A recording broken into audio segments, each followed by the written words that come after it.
Có để bà cắn rồi. Cắn nó. Chim ơi này ha. Chết. Chạy tí á.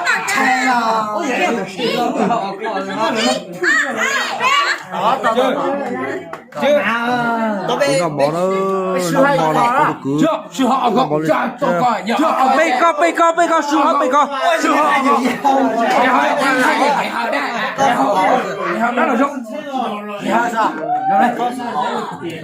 bê kho giờ chưa bê kho chui cắn là mò chắc mắm để chào á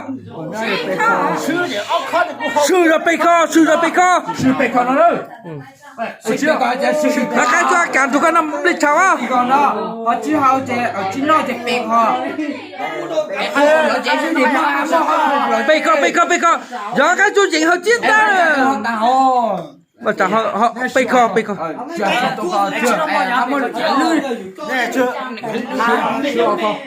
sư bê kho Đó. Có phải nó tại chàng nó con nó kiểu có sườn có bao giờ họ Chẳng được hầu. Anh chị hỏi gì à? Anh chàng hỏi gì bên nào chàng mất? ô tổ chú chỉnh nằm mò bê kho Sư là hay khó nó chứ thôi mà sư họ có khó đấy còn gì nữa. bê kho Vậy chàng chị đi nào? Chị rồi dễ Không sư. Anh đi nước à? Chị nước này cho họ khu với nước này.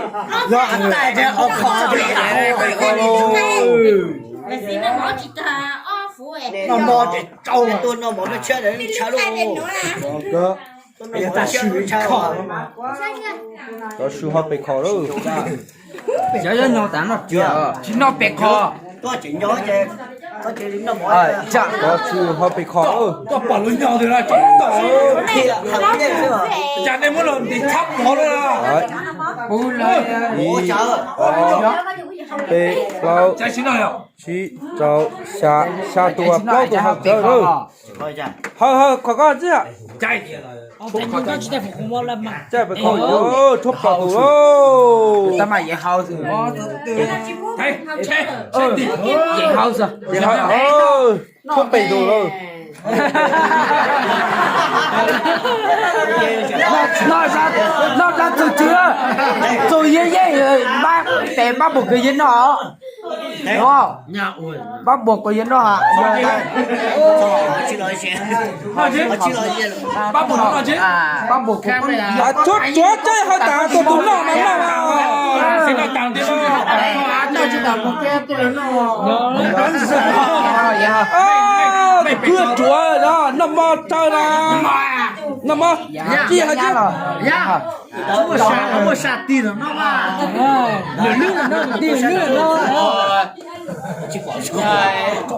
Sao tưởng sẽ nghe tiền đó. chỉ có chẳng chỉ có một tao hầu Nó chi lớn nó bóng. Cái gì bài mà có bị có hơi cao cái con chiều Mà là ôi cháu có tiền chưa ăn rồi chốt bị đủ à chốt bị đủ sư để hỏi mà sư để hỏi biết có kìa hỏi bé con Chín đứa này nó chẳng đâu à. Nó chứ đủ ra mà thả. biết có để hỏi biết có bé kìa con này nu chỉ chơi có cua Chúng này nó họ có sao mà cái tay hơi cha chúc bị đúng rồi mình là tôi hơi cha chúc bị để đúng rồi làm một chút rồi rồi thế nha rồi chạy để tin lâu là rồi chạy tin lâu là rồi à chạy tin lâu sự họ sư họ bị khó nó mà sư họ bị khó chỉ nhau họ bé coi sư họ có. nó mà sự họ Sư họ có. Họ dễ rồi dễ rồi chỉ nói là họ bị không. Chưa tôi con đi nào mà không chỉ á. nói gì này Tôi phải sửa này. nó gì đó Nó sửa. nó đâu tập có hỏi chỉ lưu là sao tụi có bị đủ hơi chưa Dĩ con gì là đây là bò dĩ con gì à ô đô chỉ ô đô Chạy liền mà nuôi cái gì à. nè cầm mò tặng ra cho Thấy. Chú lại họ ra. cái này được đó sao lập đi chưa nhua bắt đầu có thể cho chị sợ anh ơi gì hả chưa này anh này chị chưa bé vô nó cả các tụi nó cả bé vô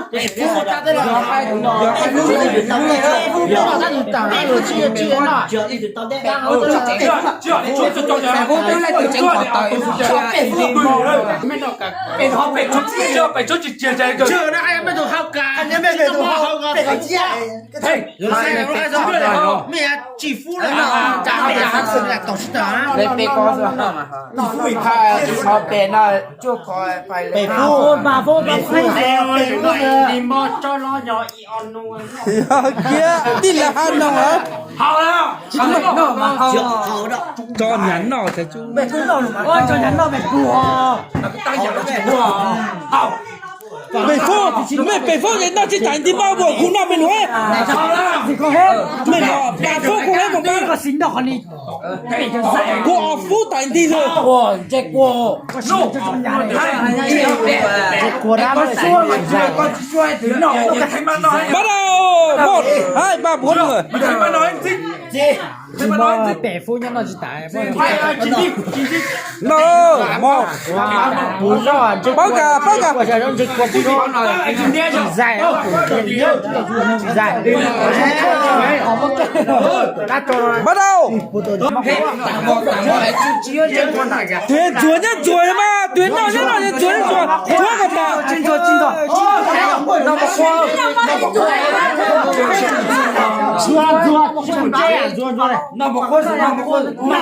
bắt đầu để cho một chuột lại nào bắt đầu nhá mình giảm y o b bắt đầu nào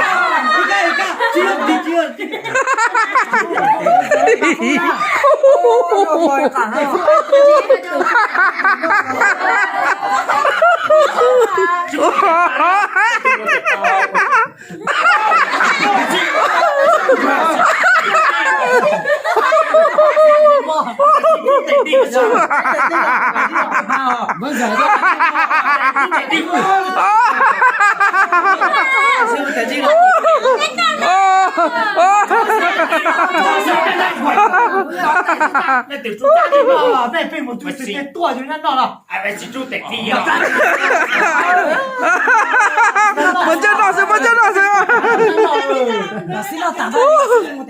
Kika à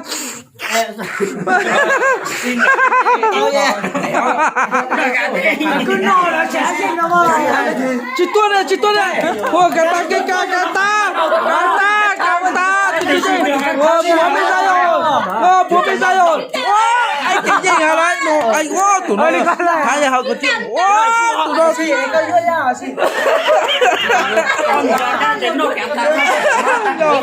anh không thể đâu nó cả nó chỉ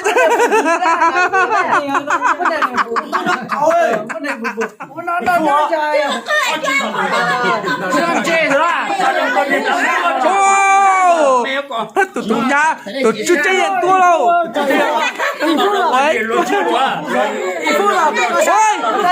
ô tụi nó có gì không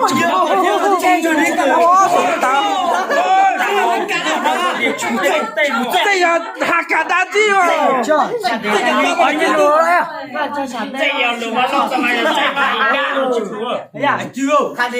ô chơi chơi xử xử đâu nó nhá là chơi chơi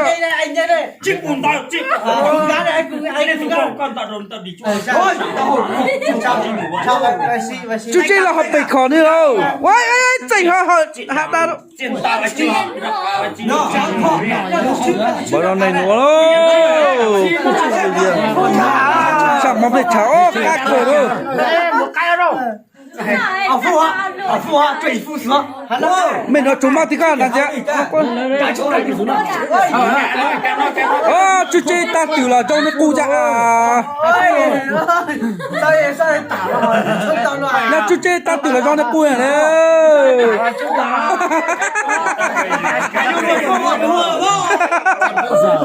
chủ yến ta là tiền tiền.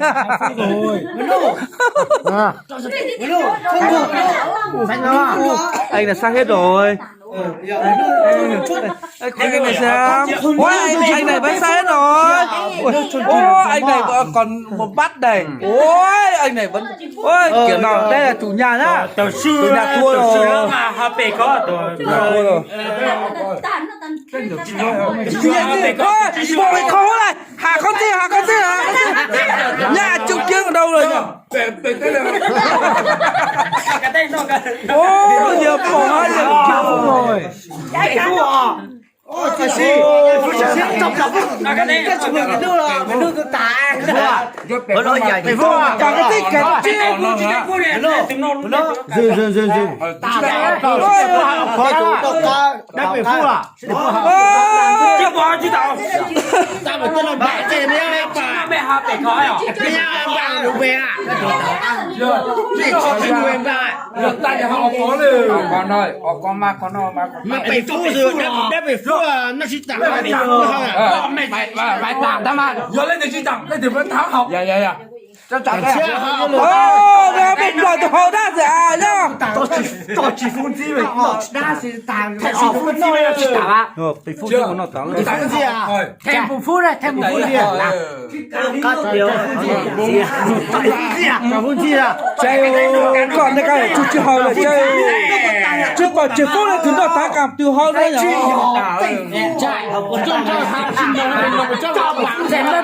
Thêm mới bị đá cho bị. Ô luật thành cái gì chơi à? Bố, tổ theo. Của chúa tổ phu hỏi là Tổ phu này thành cho sao tổ phu này. Tổ luôn. Một phu đấy, một phu không hết liền bây giờ đấy. Ô, tổ nào phù hay đâu? Tổ nào như thế này đâu? Tổ phu này cho sao vậy đi. Ô, chạy đâu? Ô, phụ tư lâu mòn đi à? Ô,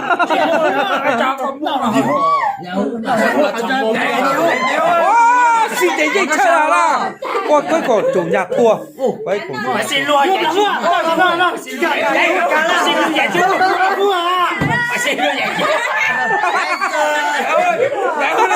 chỉ có là xin lỗi chú.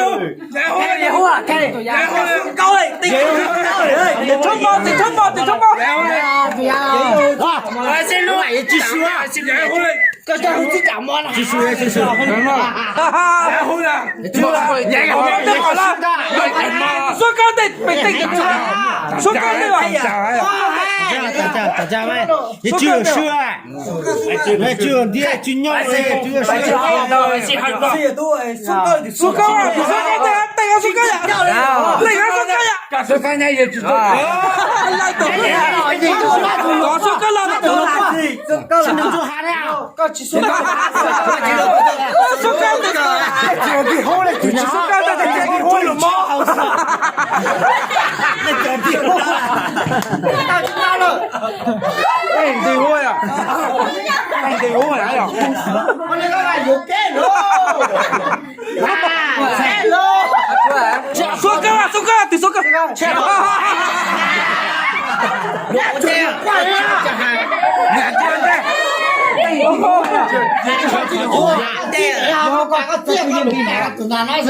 chúng ta thua rồi tránh nhá chủ nhà sư ơi Trong gì nữa? nhà sư À, trong nhà sư mà dưới tụi y con nói bò luôn đi. ta bây giờ quân than rồi, có bây giờ quân than rồi. Nhỏ cha chúng nhà chưa? Giờ lúc cho một khay mà đi tê vào. chúng ta có thích Cái gì à? có chỗ hả tụi nó xem ơi chỉ là mà xem à nhà ta chúa dùng sân rồi chúng ta thua rồi Anh chờ đây. nhà sư Tên thì sẽ tên sao tên nào giờ? Tên sao lo giờ ta tên sao tên nào? chúng ta xưa món luôn chúng ta xưa chúng ta nhiệt tình chúng ta khai chưa chơi mà tình có sao gì à chẳng thế à tình là cái tiếng một ta là Nhặt ra ho. ôi chưa chơi không mà cứ Chẳng lo. Rồi chứ. 这他别靠着呢。这碗陪了有啊，他自己来。哦，那打主nhà giả chủ nhà chỉ qua nó đây 人家 à 站了个看你，我这顿茶呢，我跟你讲在那路看下来，看咋个去干？ non mẹ đi con tới sẽ nói cho bây giờ nó chỉ tao chú nó lên nó chú chỉ tán tán kia nè 那喊春秋你个，咋干嘛？老别他了嘛？ chủ nhà nó lại hết ôi chỉ mà pan thì chạy à ấy cho sáng chứ ai đi chạy chạy tao lên chuột ta nào mà thon lên chuột rồi mà 就那家我解烂刀，完刀。 你看chủ nhà nhanh nào 我解烂刀，我刀解烂了， không phải là thon ấy chạy à chứ bơ 呀，断了开始 ở 做。 cái bè còn này tôi tôi sáng cho哟，得看。 o늘 chủ nhà xử 那个谁，你难路时候。